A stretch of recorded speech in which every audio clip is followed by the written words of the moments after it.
నమస్తే, welcome to our channel. నేను నరేష్. ఈరోజు మనతో పాటు మాస్టర్ దుర్గాప్రసాద్ ఉన్నారు. ఆయనతో మాట్లాడదాం. మాస్టర్ నమస్తే. నమస్కారం నరేష్. ముఖ్యంగా రాష్ట్రంలో చూసుకుంటే కూడా పొద్దున్న నుంచి మాదాపూర్లోని ఎన్ కన్వెన్షన్ దగ్గర కూల్చివేతలు ప్రారంభమయ్యాయి.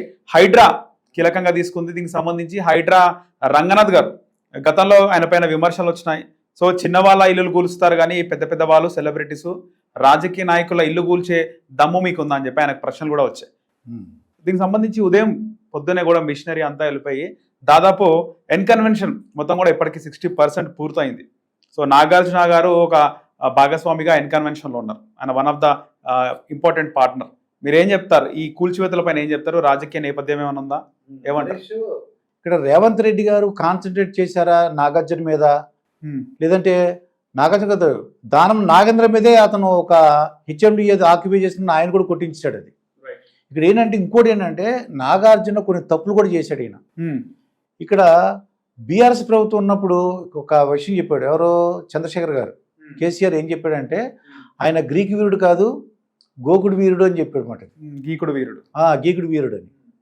ఎందువల్ల గీకుడు కానీ గోకుడు కానీ అంతే కొద్ది మాట మార్చి చెప్పాను మీకు, అంటే యాజ్ టీజ్ ఎందుకులే అని చెప్పి. విషయం ఏంటంటే వీళ్ళు ఒక స్టేజ్కి వెళ్ళిన రాజకీయ నాయకులతో ఎలా పడితే అలా ఉండటం, తర్వాత నోటుకు వచ్చినట్టు మాట్లాడడం. ఇంకొక ముఖ్య విషయం ఏంటంటే అది ఒక ప్రభుత్వంది ఒక రూల్ ఉంది. మాది హైడ్రా కమిషనర్ రంగనాథ్ గారితో నేను ఇంటర్వ్యూ చేసినప్పుడు చెప్పారు. ఓకే, ఏంటంటే చెరువులకు సమీపంలో ఉన్నట్టు ఒక 10 కిలోమీటర్స్ వరకు ఇటువంటి కబ్జా జరగకూడదు. గవర్నమెంట్ కొన్ని వదిలేస్తాయన్నమాట, చెరువులు వదిలేస్తుంది. ఎందుకంటే లోపల వాటర్ని తీసుకుని భూగర్భ జలాలను హైదరాబాద్కి కావాల్సినటువంటి లేదా సికింద్రాబాద్ కావాల్సిన వాటర్ అంతా కూడా రీసోర్స్ లోపలికి వెళ్ళాలి.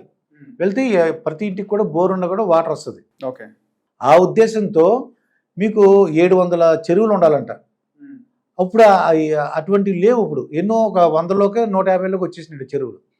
ఎక్కడ 700 ఎక్కడ 150, అంటే మిగతా అన్ని కూడా అన్ని ఆక్యుపై చేశారు. దాంట్లో ప్రముఖులు నాగార్జున చేశాడు కాబట్టి, అంటే ఎవరో చిన్న చిన్న అనామకులు చేశారు, 5 అంతస్తులు కొట్టేశారు. మీ దమ్ము దేరు మీరు అన్నట్టు కరెక్టే. అక్కడ ఎమ్మెల్యే అవ్వచ్చు, ఎంపీ అవ్వచ్చు, అతను సినిమా యాక్టర్ అవ్వచ్చు. అప్పుడు నాగార్జున కొట్టామంటే అర్థం ఏంటన్నమాట, ఆయన కొన్ని తప్పులు కూడా చేశాడు. ఆ తప్పులే కాకుండా ముఖ్యంగా ఇది కూడా సైంటిఫిక్ రీజన్ కూడా ఉంది. ఇది ఆయన కబ్జా చేసిన స్థలం. అది ఇదివరకే మా కేసీఆర్ ట్రై చేశారు కానీ కొన్ని కారణాల వల్ల అది అప్పుడు ఆఫ్ చేశారు.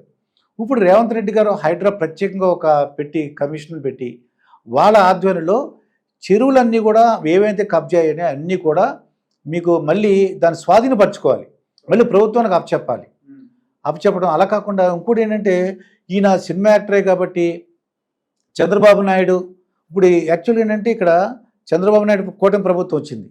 బాలయ్య బాబుకిను నాగార్జునకి కొద్దిగా స్ప్లిట్ ఉన్నాయనేసి ఒక పుకార్ అనమాట. అది ఎంతవరకు నీకు నాకు తెలియదు కానీ గ్యాప్ ఉందని అందరూ తెలుసు. అది ఇప్పుడు మరి కూటమి ప్రభుత్వం వచ్చింది.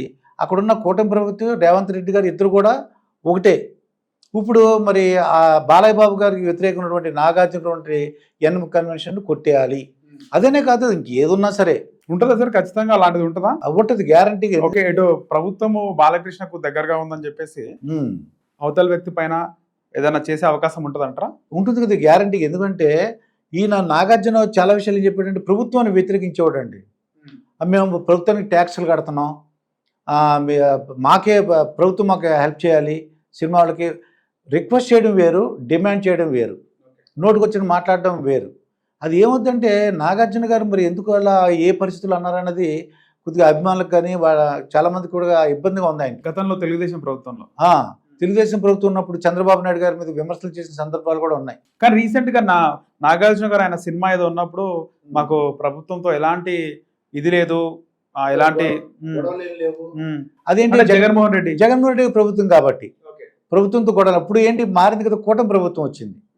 ఏదేమైనా ఇక్కడ నాగార్జున అవ్వచ్చు, లేకపోతే ఎవరైనా సరే అతను వాళ్ళు ఎమ్మెల్యే అవ్వచ్చు, ఎంపీ అవ్వచ్చు, ఒక రేవంత్ రెడ్డి గారు తీసుకున్నారు, ఒక డెసిషన్ తీసుకున్నారు. చెరువులను కాపాడాలి, ప్రభుత్వంలోంచి కబ్జా చేసినటువంటి భూములు కానీ స్థలాలు పొలాలు ఇవన్నీ కూడా మళ్ళీ ప్రభుత్వ అధీనంలోకి రావాలని చెప్పేసి ప్రత్యేకమైన అధికారాలతో రంగనాథ్ గారిని ఏర్పాటు చేశారు. అది ఇంక ఎవరి మాట వినరు ఆయన. ఇంకా అది ఎమ్మెల్యే ఒకటి అర్థమైపోయింది కదా. ఇప్పుడు నాగార్జున ఎన్ కన్వెన్షన్ కొట్టించారంటే ఇంకా మిగతా వాళ్ళందరూ ఎటువంటి వాళ్ళు సామాన్యుడని ఎవడైనా సరే అది ప్రభుత్వానికి అప్పచెప్పాల్సింది అది. కానీ ఇక్కడ నష్టపోయేది ఎవరంటే ఫర్ ఎగ్జాంపుల్ 5 అంతస్తుల బిల్డింగ్ ఎవరో కబ్జా చేసేసి సామాన్య ప్రజలకు అమ్మేశాడు. అది ఆ బిల్డర్ అమ్మేశాడు కాబట్టి నా పని అయిపోయింది, నేను మీకు అమ్మేశాను, నువ్వు చూసుకోలేదంటాడు. కానీ ఇప్పుడు 5 అంతస్తులు కొట్టేస్తే ఎవరది కొనుక్కున్న వాళ్ళందరూ కూడా నష్టపోతారు. ఇది సో వాళ్ళు కూడా ఆలోచించాలి కదా సార్, అంటే వెనకాల చెరువు ఉన్నప్పుడు సో ఖచ్చితంగా FTL ల్యాండ్లో నిర్మాణం అయినా ఖచ్చితంగా ఎప్పటికైనా ప్రాబ్లమే ఉంటాయి. ఒకటి ప్రభుత్వంతో మున్సిపల్ అధికారులతో HMDA కానీ వీళ్ళతో ప్రాబ్లం ఉంటుంది. ఇప్పుడు హైడ్రా ఆ తర్వాత ఒకవేళ ఆ చెరువు కానీ వాటర్ ఊరినా కూడా ఊట వచ్చినా కూడా వానలు పడ్డా కూడా ఖచ్చితంగా నీరు అనేది ఎఫెక్ట్ ఇస్తుంది కన్స్ట్రక్షన్కి. సో వాళ్ళు కూడా కొనేవాళ్ళు కూడా ఆలోచించాలి కదా, వాళ్ళకేం చెప్తారు? వీళ్ళు ఏం చేశారంటే వాళ్ళు తక్కువ రేటుకు వస్తుంది, వాళ్ళకి ఏంటంటే ఇవన్నీ ఆలోచించారు. కొనుక్కునే వాళ్ళు ఎలా ఉంటుందంటే మంచి అట్రాక్టివ్గా ఉంటుంది. ఏదో మనకి నిజంగా వాళ్ళు బాగా స్టడీ చేసిన వాళ్ళు కొద్దిగా నాలెడ్జ్ ఉన్న వాళ్ళు అయితే కొనుక్కోరు. అంటే ఎవరైతే మోసగింపబడడానికి అవకాశం ఉందో వాళ్ళే కొనుక్కోవడానికి ముందుకు వస్తారండి. వాళ్ళు చెక్ చేసుకోలేదు, ఇంకా వాళ్ళకే నష్టం ఇది. ఇటువంటి నాగార్జునే కాదు, ఇటు ఫ్యూచర్లో ఇంకెవ్వరు కూడా ఎవరు సాహసం చేయకూడదు నరేష్. ఇంకా ఫ్యూచర్లో ఎమ్మెల్యే అవ్వచ్చు, నేను MP అవ్వచ్చు, ఈరోజు నేను అధికారంలో ఉండొచ్చు, రేపు నేను అధికారంలో ఉన్నాను కదా అని చెప్పేసి నేను కట్టేస్తున్నాను అనుకోండి. ఫర్ ఎగ్జాంపుల్ ఆంధ్రప్రదేశ్లో జోగి రమేష్ గారు అని ఉంది. ఆయన ఒక అగ్రిగోల్డ్ ఫీల్డ్స్ 2000 గజాలని వాళ్ళ అబ్బాయి పేరున రిజిస్టర్ చేశారు. అది అక్కడ ఉన్నటువంటి రిజిస్ట్రేషన్ ఎవరో మళ్ళీ దీన్ని తీసుకెళ్ళి ఇంకోటికి అమ్మేశారు. ఇది అమ్మేయడం వల్ల అక్కడ ఉన్న ఎవరైతే రిజిస్టర్ చేశారో వాళ్ళు, రెవెన్యూ ఆఫీసర్, వీళ్ళందరూ కూడా సస్పెండ్ అయిపోయారు. బలిపశులు ఎవరంటే ఆఫీసులు ఎవరైతే రిజిస్టర్ చేశారో వాళ్ళు అయ్యారు. ఈ స్థలాన్ని జోగి రమేష్ కొడుకు రాజీవ్ దగ్గర కొనుక్కున్నవాడు వాళ్ళు మోసపోయారు.